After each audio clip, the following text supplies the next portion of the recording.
বৃষ্টিতে ভয়াল রূপ ধারণ করেছে ভোলার মেঘনা নদী। সদরের খাল মাছঘাট থেকে মেদুয়া পর্যন্ত ৩ কিলোমিটার এলাকা জুড়ে চলছে তীব্র ভাঙন। এতে বিলীন হচ্ছে বসতভিটা, ফসলি জমি সহ গুরুত্বপূর্ণ স্থাপনা। শিবপুর এলাকা থেকে বিস্তারিত জানিয়েছেন প্রতিনিধি মোহাম্মদ মঞ্জুর আলম। মেঘনার তীব্র ভাঙনে অতিষ্ঠ ২ গ্রামের বাসিন্দারা। তো আমরা এই মুহূর্তে রয়েছি ভোলা সদর উপজেলার শিবপুর ইউনিয়নের ভোলারখাল এলাকায়।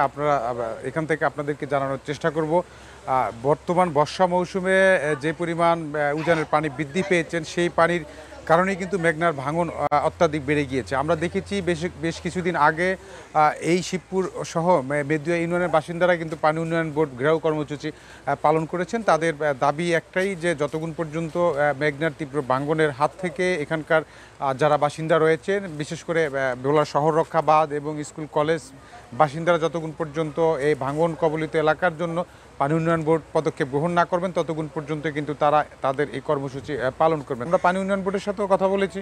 তারা জানিয়েছেন যে ভাঙন কবলিত এলাকার জন্য ভোলার গুরুত্বপূর্ণ ৩টি পয়েন্ট তারা দেখেছেন এবং ৩টি পয়েন্টের জন্য ৭০০ কোটি টাকারও বেশি প্রকল্প বাস্তবায়নের জন্য তারা ইতিমধ্যেই একনেকে পাঠিয়েছেন এবং সেখান থেকে যদি এই প্রস্তাবিত বাজেটটি পাস হয়, তার ক্ষেত্রেই কিন্তু তারা এই ভাঙন কবলিত এলাকার জন্য কিন্তু যত দ্রুত সম্ভব ব্লকের কার্যক্রম হাতে নেবেন। তবে আপাতত কিন্তু ভাঙন ঠেকানোর জন্য তারা জিও ব্যাগের ডাম্পিং ব্যবস্থা করেছেন, যার কারণে কিছুটা হলেও কিন্তু অনেকটা ভাঙন কবলিত এলাকা নিরাপদে রয়েছেন। তো তারা জানিয়েছেন যত দ্রুত সম্ভব মন্ত্রণালয়ের সাথে কথা বলে এই কাজটি তারা হাতে নেবেন। তো আমার কাছে এই ছিল ভোলা থেকে নদী ভাঙনের সর্বশেষ তথ্য।